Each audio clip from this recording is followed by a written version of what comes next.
Voy a empezar a compartir.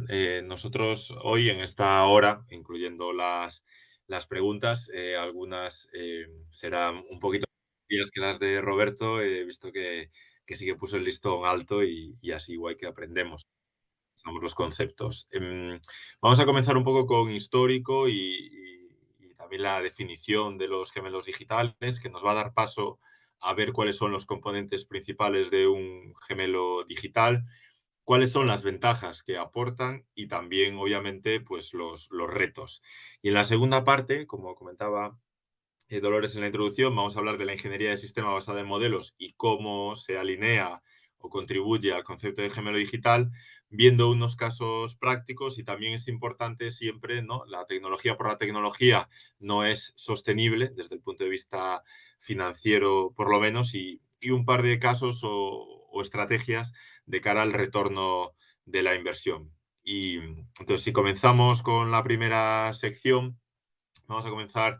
Está ahí referenciado en los materiales, pues artículos, ¿no? No es la opinión de Iván Pena ni de la UNIR, sino que son basados en estudios de grandes consultoras y vais a tener las referencias y el detalle, pues eso, de McKinsey, de Deloitte y otros que veremos, ¿no? Entonces está claro que en los últimos años se ha visto como los gemelos digitales pueden ser seguramente pues esa clave de bóveda de la transformación digital y también cómo empieza a ser realidad seguramente en la industria, pero también adelantándome un poco a después del descanso.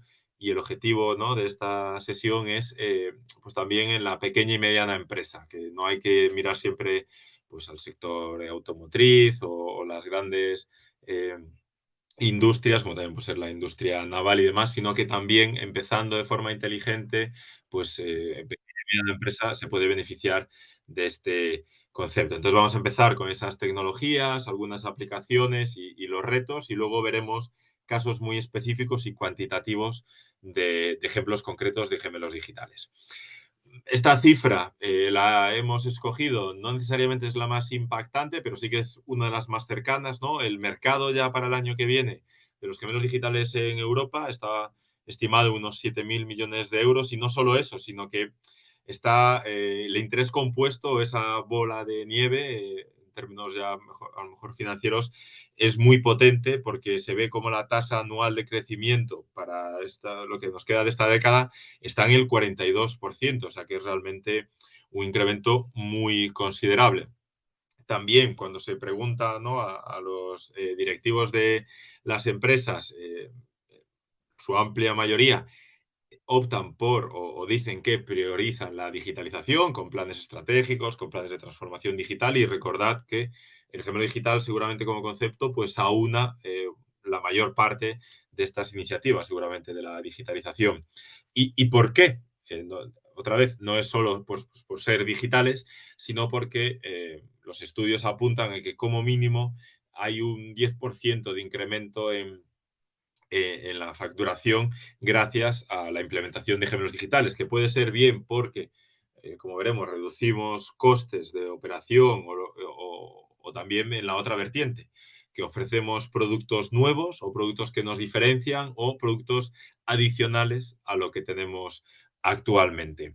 Si nos retrotraemos un poco en la historia, pues en documentación se podría decir que el concepto de gemelo digital pues es en la década de los 90, algunos libros de este autor de David Gellerner, pero sobre todo al padre del concepto ya más aterrizado y más similar a lo que tenemos hoy en día es al doctor Michael Greaves, que a principios de los 2000 pues hizo esa definición formal del gemelo digital según lo entendemos ahora, respecto, como veis en la imagen, a esa comunicación bidireccional, que es una característica clave de los gemelos digitales. A la izquierda tenemos el activo físico real, en este caso un coche, y los datos que van a ese entorno virtual que podemos tener en un ordenador, que a su vez se descompone en unidades de software, lo que es muy importante, ¿no?, para entender que habitualmente los gemelos digitales pues, van creciendo a nivel de ambición y, y se van agregando las distintas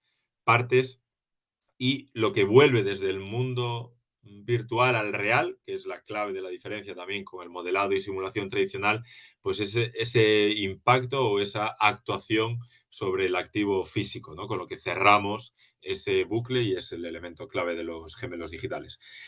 Centrándonos en la NASA, pues aquí se ve una de las primeras imágenes de John Vickers sobre el 2010, ¿no? Acuñó ese término de Digital Twin, pero también es cierto que la NASA siempre ha sido pionera en, no se le llamaba gemelos digitales, ¿no? Es una palabra ahora así un poco de moda, ¿no?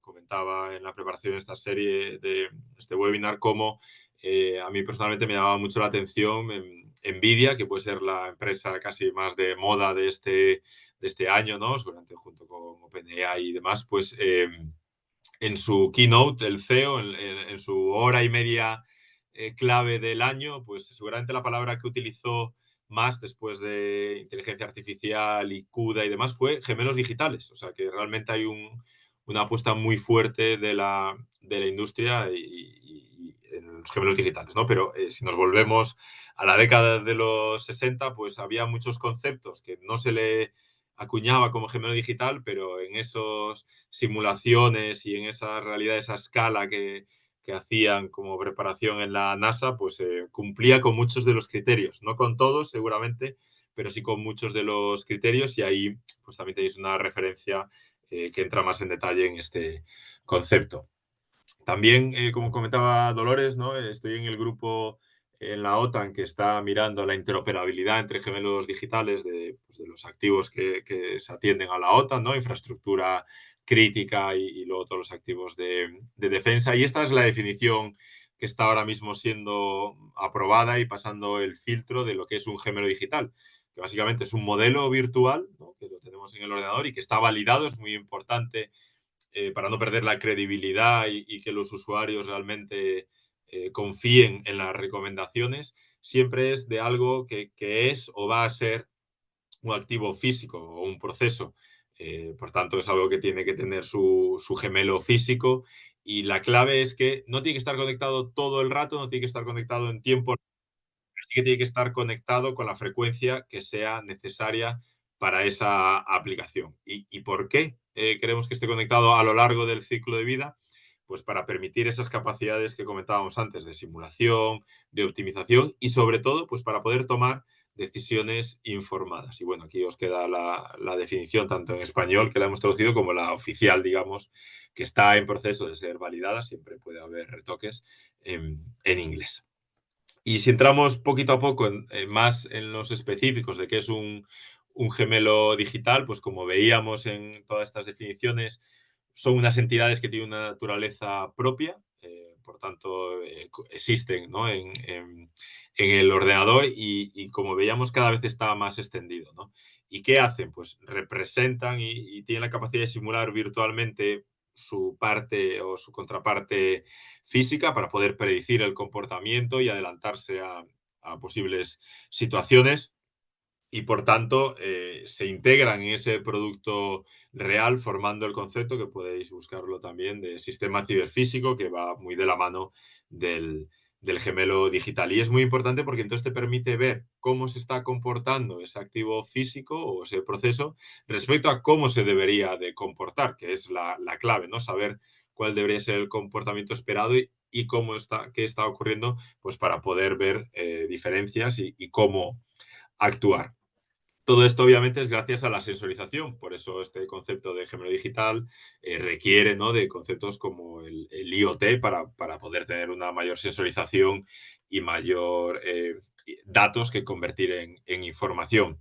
Y esto es lo que nos permite tener estos sistemas inteligentes y que evolucionen con esa aspiración final de ir hacia los sistemas autónomos una vez que estén entrenados o en función de qué caso de uso, o por lo menos que el humano no esté en el lazo, ¿no? Que pueda estar encima supervisando, pero que no esté que no se convierta en un cuello de botella. Y la realidad es esta, ¿no? Que los sectores industriales cada vez demandan más expertos en esta materia y sobre todo, pues, con eso que hablábamos al principio de poder proporcionar nuevos servicios. Y otra posible definición, y ahondando en los mismos conceptos, es esa réplica virtual que está conectada a la parte física y tiene que tener esa capacidad, según los niveles de ambición, en pues cómo es o cómo está ahora mismo, ¿no? Que describa la situación en tu entorno virtual, en tu ordenador, respecto a lo que está pasando en el mundo real.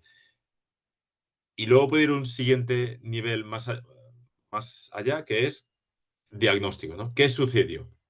¿O por qué sucedió? Esto es reactivo, estamos hablando en el pasado, pero los beneficios obviamente pues, se incrementan y también pues, tiene una mayor complejidad y requiere una mayor madurez. Pero obviamente, idealmente es adelantarse, ¿no? Oye, ¿qué va a suceder? Ir un poco por delante del activo físico y entramos en el mundo predictivo. Y ya lo siguiente, ¿no? Que es intentar influenciar y ser prescriptivo respecto a no solo ver qué va a suceder, sino tener pues esas recomendaciones de la hoja de ruta que deberíamos de seguir para volver a nuestra condición ideal. Y ahora, más recientemente, también de cara, ¿no? Debido a esa interrelación con la inteligencia artificial, se habla de la capacidad cognitiva, que es básicamente de cómo se puede optimizar el proceso, ¿no? No solo vivir el activo virtual replica al físico y le ayuda, sino volver a casi a la fase de diseño o buscar los puntos óptimos, que como sabéis es una palabra muy fuerte, ¿no? El óptimo incrementa el nivel de ambición. Entonces, ¿qué ventajas tiene Gema Digital? Se podría resumir en eso, adelantarse y ayudar a la persona.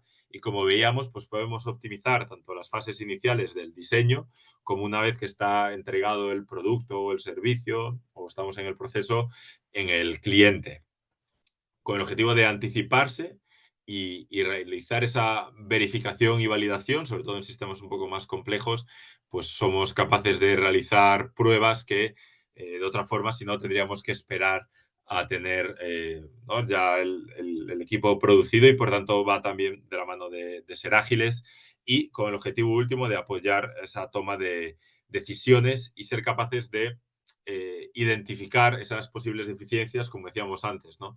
Según cómo se comporta o cómo se está comportando respecto a cómo debería de comportarse. Con un objetivo final, ¿no? Sobre todo en la empresa, que obviamente es incrementar los beneficios y con esas vías que comentábamos antes de viva voz, de incrementar las líneas de negocio o mejorar los márgenes. Pero obviamente no todo es bonito, sino que tiene sus retos asociados. Como veíamos en las preguntas, eh, los modelos van creciendo en complejidad para ser capaz de responder a esas preguntas. Y ya cuando entramos en sistemas complejos, pues entramos en temas de multifísicos y por tanto cada vez son más sofisticados, sobre todo cuando, utilizando esa imagen que hacía Michael Greaves, vamos teniendo software o modelos unitarios que se van agregando e interoperando y por tanto las interrelaciones y los tiempos de computación pues se incrementan. Es muy importante y va muy de la mano del IoT la hibridación. No solo es que yo sepa P por V igual a N por R por T o todas las leyes físicas, sino que también pues coja esos datos que me están viendo por la sensorización y coja lo mejor de ambos mundos, ¿no? También toda la gestión de la configuración es muy importante y es un reto. Hay que ser muy ordenados, ¿no? En cualquier sector habitualmente lo que se conoce como en las build, hasta ¿no? en la edificación, pues cada vez somos más, ponemos más el foco ahí, pero habitualmente los planos no, difícilmente reflejan la realidad, ¿no? También pues ahora con nube de puntos de modelado se ha mejorado esto, pero es muy importante tener claro pues la gestión de la configuración, cuáles son las versiones software que están desplegadas, cuáles son los modelos que tenemos y lo muy ordenado. También el entorno de desarrollo o el backbone, todas estas herramientas, ¿no? Pues no solo de inteligencia artificial, pero de todos los proveedores de soluciones software que tenemos, pues como puede ser, por ejemplo, Ansys o todo el ecosistema de Siemens y todas estas soluciones que pueden tener Dassault y otros desarrollos de software, por mencionar algunos europeos o todos los hiperescalares que sabemos, ¿no? Del otro lado del Atlántico, pues está en constante evolución y hay que estar al día realizando esa vigilancia tecnológica y viendo realmente, pues ya lo veis, ¿no? Sobre todo, pues, por ejemplo, con la inteligencia artificial, con los generativa, pues con la evolución en cada modelo, pues es dramática, ¿no? Y luego es muy importante que toda esta complejidad se quede de puertas para adentro. que al humano seamos capaces de enseñarle, ¿no?, una interfaz lo más limpia posible y que tenga acceso, sobre todo el cliente, ¿no?, a la información que realmente necesita. Y eso es un reto y también es una evolución que permite, en vez de tener sistemas muy aislados y que sea el humano a veces el que esté copiando y pegando los datos, ¿no?, ese concepto de continuidad digital y poder enseñar la información que realmente necesita. Ahora, si nos centramos en los modelos, pues vamos a ver un par de casos de uso o situaciones. Podemos partir de lienzo en blanco o greenfield, se llama, ¿no?, en función de la industria, en la que no tenemos una entidad física funcionando y por tanto nuestros modelos van a ser teóricos o proporcionados por la cadena de suministro, ya que no tenemos datos y por tanto pues está basado sobre todo en la experiencia y en las leyes físicas, ¿no? Esto suele ser típico de nuevos productos, nuevas líneas de negocio, nuevos procesos. Y luego, por la otra parte, pues podemos tener esa situación en la que tenemos modelos basados en datos, porque como ya es un activo que ya existe o es brownfield o ya es una planta existente, pues tenemos la ventaja de que tenemos esos datos. Y luego, pues esa parte que comentamos de conectar ambos mundos y poder tener esos modelos híbridos que conjuguen lo mejor de ambos mundos. Y pues ahí, por ejemplo, Ansys también tiene unos webinars que recomendamos y si alguien está interesado, pues puede contactarme y se los compartimos en monográficos en este aspecto y donde se ve cuantitativamente cómo el conjugar ambos mundos en función del caso de uso, pues si es para los regímenes transitorios o, o justo ya en el estado físico, cuando se alcanza una condición más plana, y merece mucho la pena y la verdad que está muy bien explicado. Y como intento transmitir, aquí no es tecnología por tecnología, sino que siempre es con una aplicación, con un servicio, con una funcionalidad que tiene, que ha de tener el porqué, ¿no? Esa aplicación. No podemos hacer un gemelo digital como se lee en las noticias y veremos algunos de los casos de uso. Gemelo digital de la Tierra o del mar. De un aspecto en concreto, sí, y eventualmente pues podemos llegar, ¿no? O gemelo digital de una ciudad, como hay alguna ciudad, Rotterdam, por ejemplo.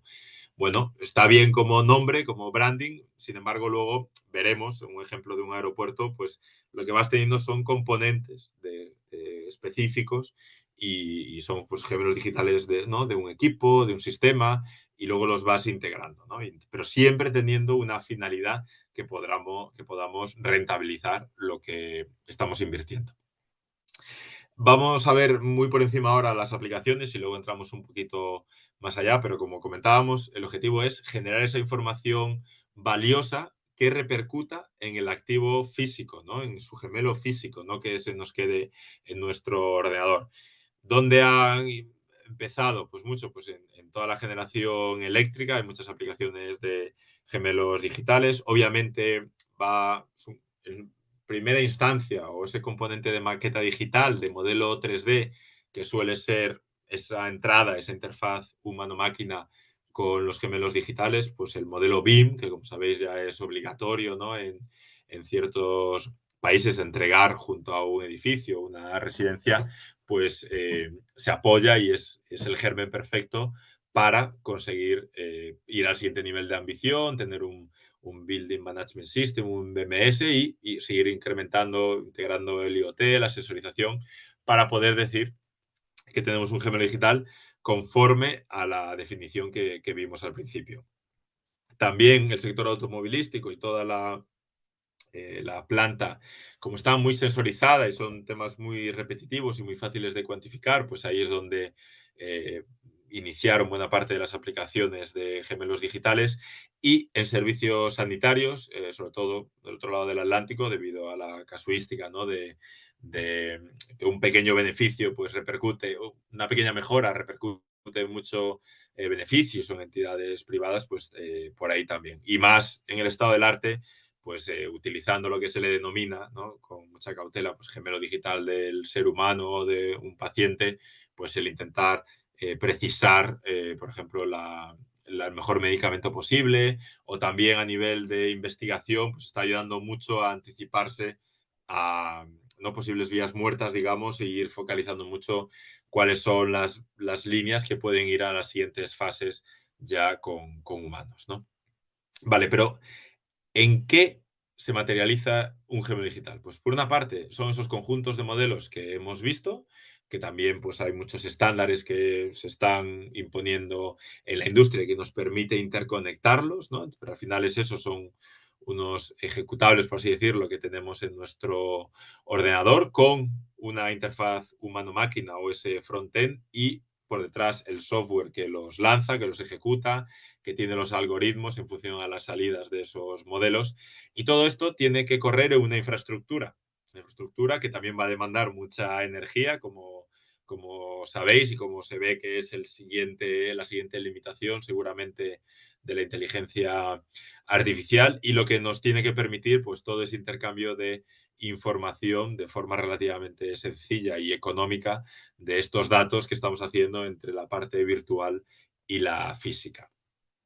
Como estamos midiendo el gemelo físico, tiene que haber esa conexión bidireccional y, por tanto, sensorización y efectos o actuadores que van a impactar en el gemelo físico, ¿no? Porque si no, no sería digno de ser llamado un gemelo digital. Entonces, tenemos, obviamente, la realidad, y esto nos puede dar datos o si ya nos extraemos un poco, información en la parte virtual, ¿no? Como ¿no? Van a entrar esos datos, que el objetivo del gemelo digital es transformarlo en información y en conocimiento, y esto lo hace gracias a los modelos. Y aquí es donde nos tenemos que centrar en este mundo virtual, en las oportunidades de valor, porque lo que queremos es volver e impactar en la realidad a través de la optimización de procesos, o de las recomendaciones y el plan de actuación.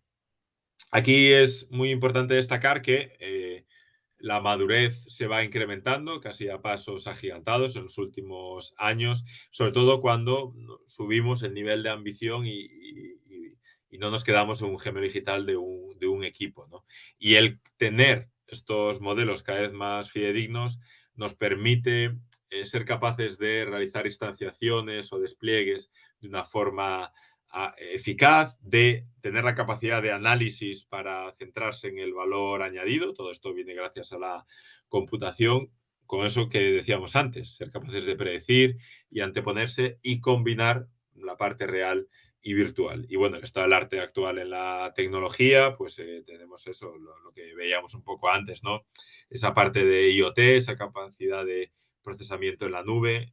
Como estamos exponiéndonos, hay que la parte de ciberseguridad, como veremos en arquitectura, es transversal y es muy importante.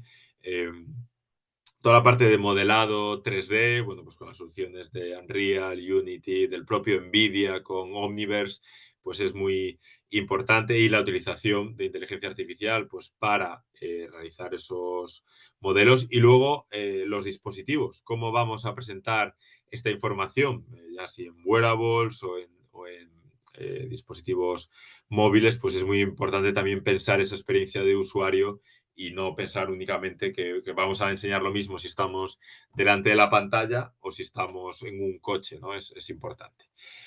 ¿Y cómo se enlazan los gemelos digitales y cuáles son las diferencias con conceptos como ¿no? el IoT, el Internet of Things y la industria 4.0? Aquí, a grandes rasgos, ¿no? Vemos pues el IoT y cómo trabaja ¿no? Con los conceptos de IT, de OT, están las capas inferiores de los dispositivos, eh, incrementando el control de una escala tradicional y haciéndolo gracias a la conectividad. Y también, pues seguramente estos conceptos del edge o los dispositivos en borde y también seguramente dentro del activo físico y por tanto on-premise, ¿no? Esto sería más la capa de IoT, y la industria 4.0 pues cubre eso y abarca más, ¿no? Como pues, tecnologías como el Big Data, analítica, la ciberseguridad que estábamos mencionando y todas, pues eso, una decena seguramente de tecnologías digitales que suelen identificarse en función de qué industria, en concreto la industria 4.0. ¿Y dónde entra el gemelo digital? Pues veis que tiene un par de partes verticales, que es pues esa, seguramente sea la forma de ser el mecanismo vehicular de la inteligencia artificial y de estas plataformas digitales que estábamos mencionando antes y un poquito pues las capas superiores en ese camino, como veíamos antes, hacia ser un poco más autónomos, ¿no? Toda esta capacidad de virtualizar las capas inferiores y centrarse en tener un catálogo de modelos y de explotarlos para esas aplicaciones que entregan el valor al usuario. Eso es justo lo que vemos aquí, ¿no? Que tenemos pues como último objetivo mejorar esa experiencia del usuario y apoyarle. De forma muy conceptual, la arquitectura de gemelos digitales pues empieza obviamente por esas capas de sensorización o de la pila o el stack del IoT y ahora vamos a ir viendo las capas hacia arriba. Esto nos va a dar ese acceso a datos y ese registro en bases de datos y que nos va a permitir realizar esas simulaciones e incluso generar nuevos modelos y entra aquí pues toda esa capacidad analítica de la utilización de la inteligencia artificial y cómo enseñamos, ¿no? Al usuario toda esta capas que tenemos y esta complejidad que hay por detrás. Es muy importante que esto se haga de una forma estructurada y que se integre en los procesos de la empresa o del cliente. Y aparte tenemos estas capacidades transversales que estábamos mencionando. Toda la parte de integración con sistemas existentes y con todos los sistemas de la empresa, la capacidad de, obviamente, gobernar y cuál es el modelo de datos, dónde está el dato maestro y asegurar ese concepto de continuidad digital y la ciberseguridad, que obviamente pues, está ahí marcada en un tono diferente porque es cada vez más relevante y sobre todo en función de la industria en la que estemos. Pero bueno, ya sabemos que, por desgracia, nadie está a salvo y siempre hay que tener pues, esas políticas, obviamente, dimensionadas a la criticidad y al tamaño de la empresa, pero es relevante tener unas mínimas políticas de dominio y de control, ¿no? Porque al final el mundo virtual, pero vamos hacia el mundo real. Ahora pasamos a la segunda sección, que es la ingeniería de sistema basada en modelos y cómo se relaciona con gemelos digitales y algunos casos prácticos. Después del descanso, viene para mí, ¿no? Lo mejor de esta charla, porque son dos casos prácticos reales y además de alumnos en la UNIR, pero bueno, aquí veremos algunos de unas empresas más conocidas y alguno muy sencillo, ¿no? ¿Cómo se relaciona la ingeniería digital, que es ese concepto, ¿no? Simplemente bueno, no simplemente, pero vamos, de esos procesos de ingeniería, de tenerlos registrados y digitalizados y utilizar pues la capacidad de las herramientas que tenemos en los ordenadores. Luego tenemos el concepto un poco más específico de ingeniería basada en modelos, que básicamente se trata en eh, pasar un poco de únicamente pues, esa digitalización a tener ya modelos en el sentido amplio de la palabra, pues ser modelos simplemente visuales o gráficos como veremos, o los modelos de comportamiento y de salud que veíamos antes. Y luego está la aplicación de ingeniería de sistemas basada en modelos, que es un subconjunto de todo esto, y aquí es ir un poco más allá de la ingeniería de sistemas, que es pues, cómo vamos descomponiendo desde las necesidades del cliente o del usuario final, cómo eso lo bajamos, lo vamos derivando hasta algo que se le pueda entregar a un desarrollador software o a la cadena de suministro para que lo cumpla con sus equipos y hacerlo de una forma, en vez de ser muy descriptiva, pues hacerlo de una forma más gráfica y en una herramienta que permita esa continuidad digital y mirar a la misma información desde distintos ángulos y por tanto que no tengamos que estar escribiendo lo mismo constantemente y que todo el mundo sepa dónde está la última versión y no el te lo juro por Snoopy o final o final para subir, ¿no? Y que sepamos realmente ahí, pues con un control de la configuración, cuál es la última versión y que se puedan hacer consultas y por tanto automatizar y hacer unos primeros chequeos de verificación y validación.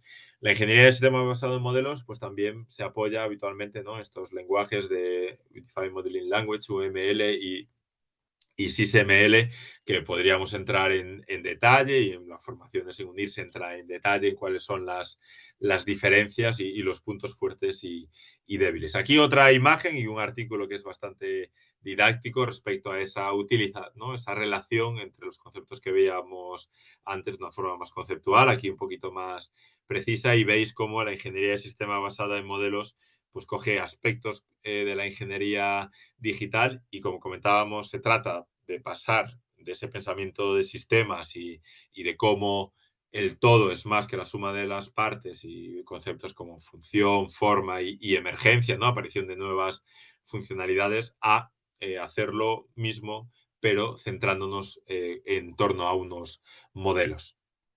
Entonces, si podemos ver de una forma cómo se relaciona esta ingeniería digital con el gemelo digital, es que solo sentido un gemelo digital si hemos pasado por ese proceso de ingeniería digital, si tenemos pues en nuestros repositorios y nuestra información, sistemas de información, los datos, y las ventajas es que nos permite realizar prototipos y probar en el mundo virtual, que es mucho más rápido, ágil y económico y viable, y por tanto permite tener ese entorno de pruebas ágil, ¿no? Antes, en la ingeniería tradicional, pues diseñábamos, construíamos y luego probábamos, y aquí lo bueno de la ingeniería digital es que se puede analizar o probar a partir del modelo, ¿no? En nuestro ordenador, y luego construir, ¿no? Con lo que los costes de digamos, de desperdicio, ¿no? De prototipos y demás, pues se reducen. Ahora, pues entrando un poco en detalle, algunos de los ejemplos de ingeniería de sistemas basada en modelos, pues tenemos distintos niveles o capas, desde la capa pues más conceptual, luego tenemos las capas lógicas y funcionales, hasta la capa más física, que es, vale, este requisito que tenía aquí arriba, ¿cómo lo llevo yo a algo físico, a un equipo, ¿no?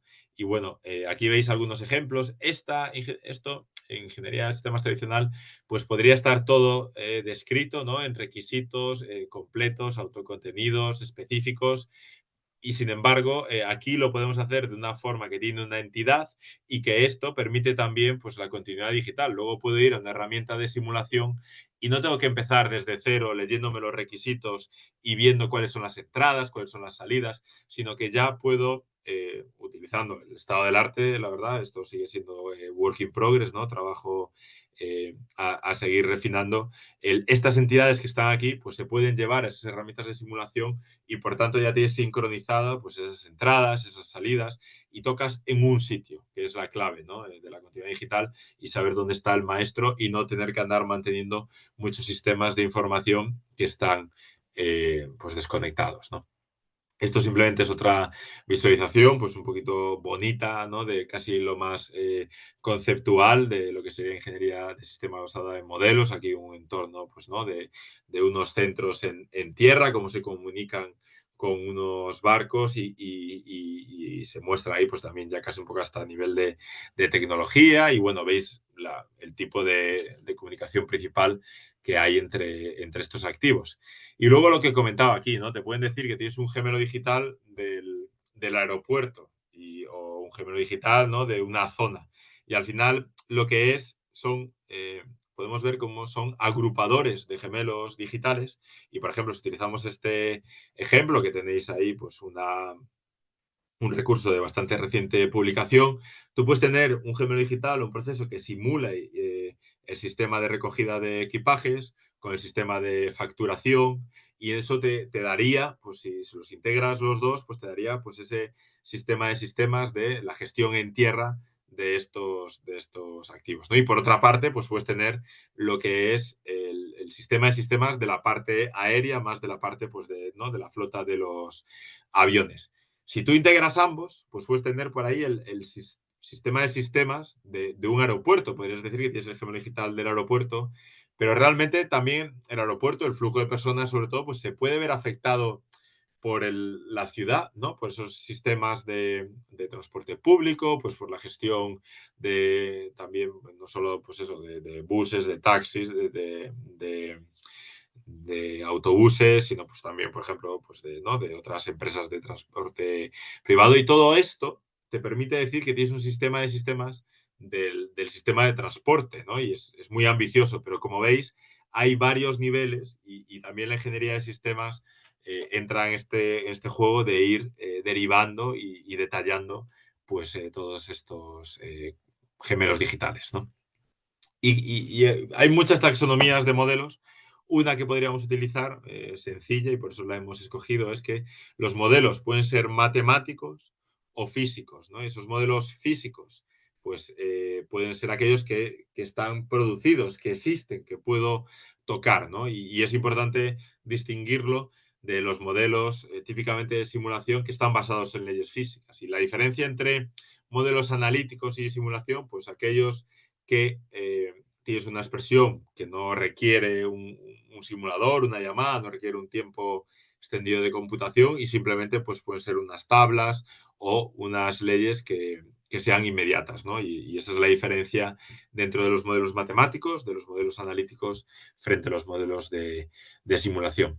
Y luego, aquí otro artículo relevante de McKinsey, en este caso, pues de la relación entre ingeniería, disculpa, entre la inteligencia artificial y gemelos digitales, pues se ve que ahí abajo a la derecha, ¿no? Pues buen, más de un 10% de los casos de uso que tienen que ver con inteligencia artificial se podría decir que entra también pues, dentro del concepto de modelado 3D, de maqueta 3D o de gemelos digitales.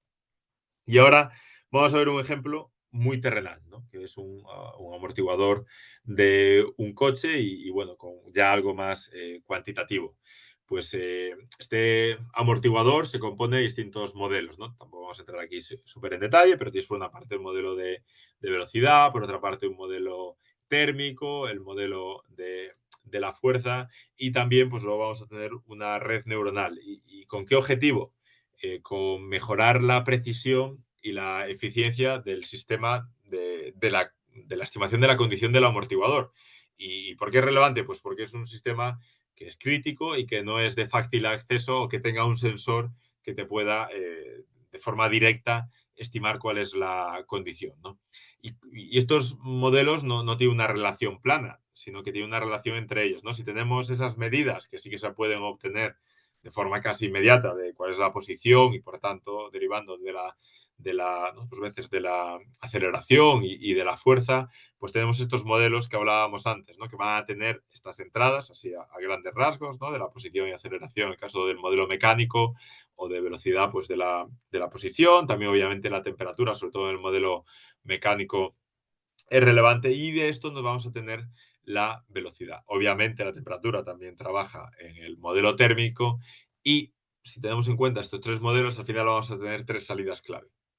La velocidad, cuál es la situación mecánica y la situación térmica, que vamos a introducir en una red neuronal para obtener esa presión del gas que mencionábamos antes. ¿Por qué tenemos que hacer todo esto para obtener la presión del gas? Porque, como comentábamos, es un indicador clave y tampoco se puede estimar de forma directa, no invasiva, sostenible y económicamente viable, ¿no? Entonces, tenemos que buscar formas indirectas de llegar a obtener esa medición. Entonces, tenemos, como veíamos, estos sensores y luego se puede hacer pues esos, ¿no? Unos modelos en función de esas entradas. Si cogemos el caso de, oye, voy a hacer un modelo red neuronal basada en la sensorización de fuerza y posición, pues el error cuadrático que tenemos es 2,51 y hemos utilizado dos sensores, porque también los sensores hay que mantenerlos y te pueden generar también sus propios errores, ¿no? Y inducir a errores. Si añadimos la aceleración, bajamos ese error cuadrático, con lo que la precisión mejora y también hemos añadido un nuevo sensor. Vale, pero lo damos todo, ¿no? Y vamos ya al modelo termomecánico y tenemos una mejora en ese error cuadrático. Y ya si vamos con absolutamente todo el sensor, recuperamos el sensor de fuerza y el error cuadrático, pues se mejora. Aquí vemos la misma comparación. Vale, pero es que, como decíamos, esto tiene que tener retorno de la inversión, ¿no? No es únicamente en función para la mayoría de coches, para algún coche en concreto, pues ¿no? El coste económico no es una variable importante, pero para buena parte de los coches sí. Entonces, también es decir, obviamente esto lo he hecho, ¿no? Hay muchas más iteraciones, pero hemos cogido así las más bonitas para que se vea esa progresión. Y cuando metemos la cuantía económica, debido a que ese sensor de fuerza, pues el coste es bastante elevado, de un orden de magnitud superior a los otros, pues vemos que, como comentábamos, si hacemos esa ecuación coste-beneficio, para un coche de calle, seguramente, pues ese modelo híbrido termomecánico debería ser suficiente y no se justifica el gastarse 2.500 euros más para añadir ese sensor de fuerza, ¿no? Y es lo que podemos ver, ¿no? Que también no hay una relación proporcional siempre entre meter más coste a nivel de sensorización. No tienes por qué tener un impacto directo en la precisión, sobre todo en la precisión que tú necesitas para tu caso de uso, ¿no? Entonces hay que tener en cuenta pues, la variable del coste y no sensorizar por sensorizar o tecnología por tecnología, ¿no? Entonces es muy importante ser muy inteligente a la hora de realizar esa selección de los sensores. Y también cómo la algoritmia nos puede suplir o mitigar ¿no? la ausencia de esa medida directa. Hemos visto pues, como algunos modelos ¿no? hacia la parte final de los ensayos pues, se mejoraba la precisión sin incrementar ese coste. Y el por qué ¿no? hemos cogido esta medida del gas y aunque ese sensor de fuerza es el que da una mayor información, también es el más costoso y por tanto, como decíamos, no siempre va a ser el que merezca la pena. Si nos olvidamos de los modelos, bueno, un poco en ese backbone que estábamos hablando también y desarrollo de aplicaciones, como seguro que estáis familiarizados, ¿no? Pues el entorno de Python, R, Java, C++, C Sharp y sobre todo ahora el auge de estas herramientas de low code, de baja programación, incluso de no code, que a lo mejor no siempre va a ser el software final, aunque en algunas ocasiones sí, sobre todo pues a lo mejor para procesos internos, pero sí que te permite iterar muy rápido y enseñar funcionalidades al cliente que es clave para ir orientándote.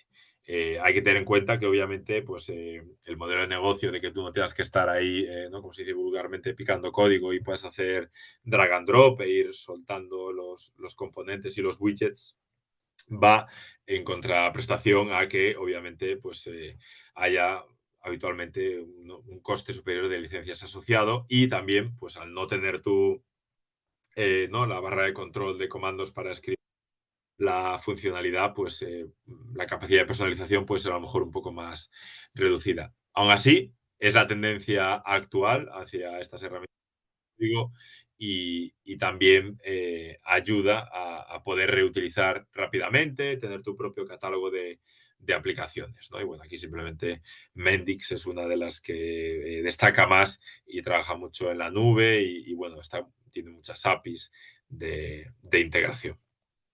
Y ahora vemos unos casos de uso de forma rápida. Tenéis ahí el detalle en la página, ¿no? el enlace a la noticia. Bueno, hay ese proyecto Digital Twin de Endesa para sus centrales hidroeléctricas y sobre todo es una maqueta digital en la que se modeliza y se está sensorizando. Aquí veis pues, un ejemplo real donde está pues, también la información, ¿no? los PDFs asociados a esos cuadros y también pues zonas de difícil acceso que pues y también que de coste de inspección pues también las tienen ya modeladas y también se ahorra tiempos de desplazamiento y se asegura pues que hay ¿no? un modelo 3D de muy alta calidad. También eso es lo que tienen ahora y también pues están recibiendo toda esta sensorización y están en ese paso de convertir esos datos en información. Por ahora están en las primeras capas ¿no? de generación de alarmas y, como comentábamos, de comparar el comportamiento que debería tener con el que tiene. Y también están explorando la parte inversa, que es inducir en el ordenador posibles modificaciones de los parámetros físicos y ver cómo se comporta el sistema físico. Y aquí, bueno, pues una medida de otro orden de magnitud, pero es el mercado global, no el mercado europeo, que os comentaba antes, de 7.000 millones de dólares, y en el 2027 y no en el 2025. También la industria del oil and gas siempre ha empezado por aquí, pues un poco parecido al ejemplo anterior, porque las plataformas petrolíferas no siempre están accesibles y obviamente hay mucho presupuesto y mucho en juego y siempre han destacado pues, por tener al menos la componente de maqueta digital. Y aquí pues sí que han construido con Shell de la solución de Aveva, que es otro proveedor ¿no? de desarrollo software y también la capa de IoT y de realidad aumentada la tienen muy, muy desarrollada y aquí pues con estos componentes que desplegaban pues conseguían coger esa recopilación de datos desde el campo y mandarlo de forma rápida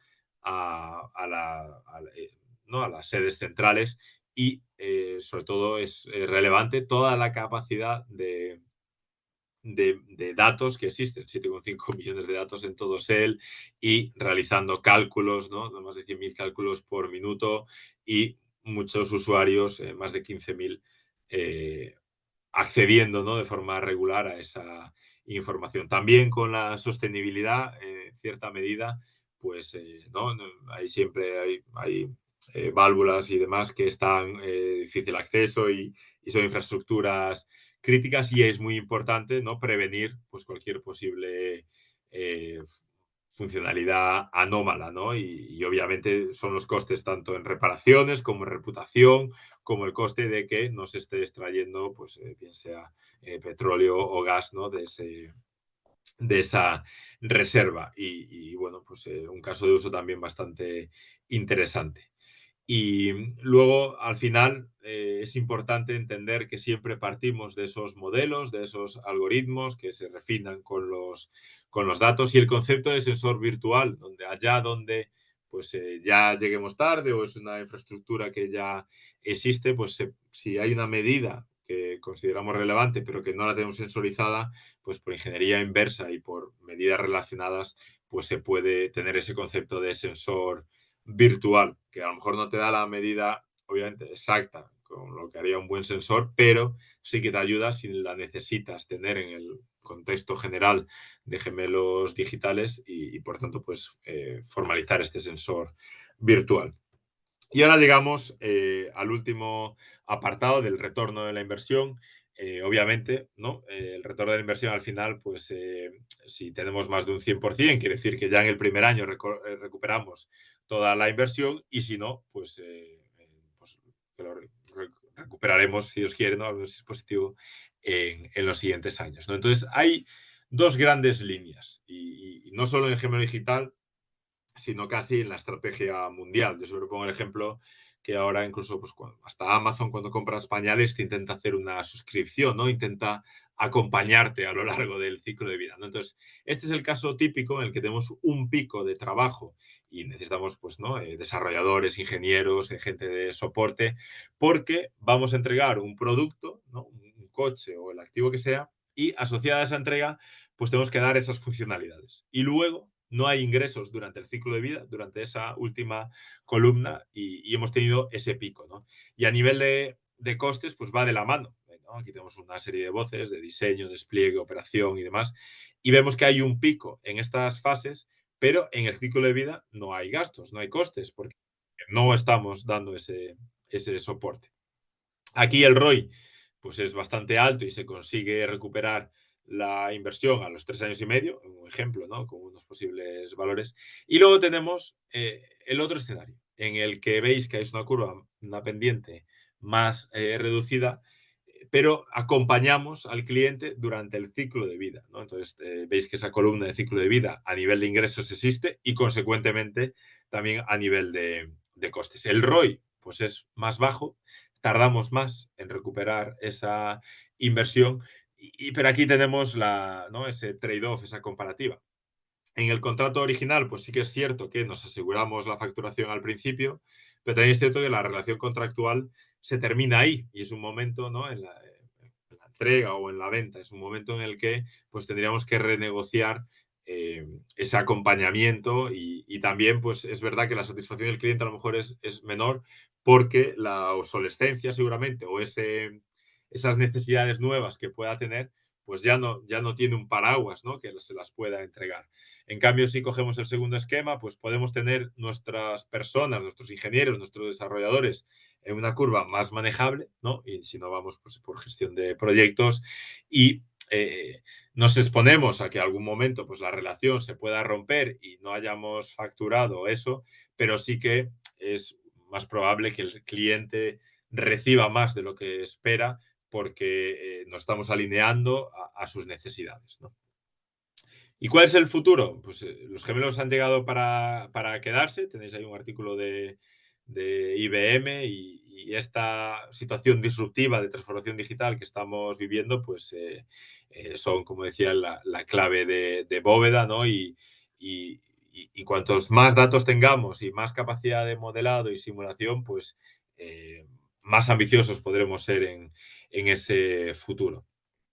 También es cierto que el marco normativo está evolucionando en función en qué industrias y sectores, y sobre todo, como sabéis, en Europa, ¿no? Con el Act de la Inteligencia Artificial, con la Ley Orgánica de Protección de Datos o el GDPR, pues hay que alinearse y eso también a veces nos hace ir un poco más lentos, pero bueno, es muy importante estar formado en este sector y seguir obteniendo competencias porque, como vemos, hay mercado, hay industria y la verdad es complejo, ¿no? De tener todas estas competencias, de ser capaces de, ¿no? de seguir una metodología para diseñar sistemas complejos, de gestionar todo este modelado y simulación, de tener claro la arquitectura que tenemos que seguir y cuál es el modelo de datos, de saber al menos lo fundamental a nivel de IoT, de sensorística de la gestión de los dispositivos.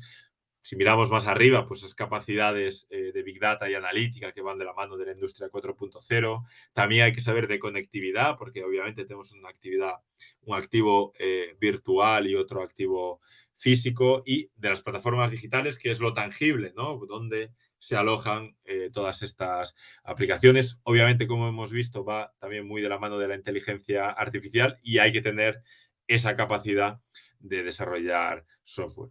Y como estamos muy conectados, la ciberseguridad obviamente siempre tiene que estar presente. Y todo esto tenemos que ser capaces de transmitírselo al cliente y enseñárselo de una forma sencilla. Y ese es el reto y es por lo que después del descanso, pues veréis eso, dos alumnos que han pasado por el máster en gemelos digitales en las ediciones que hay. Ahora también hay un programa superior universitario dentro de la UNIR donde tratamos todo esto. Obviamente ha sido como un menú de degustación de puntitos claves, seguramente muy condensado, pero que tratamos, pues obviamente, pues, con mucho más detalle y de una forma mucho más interactiva.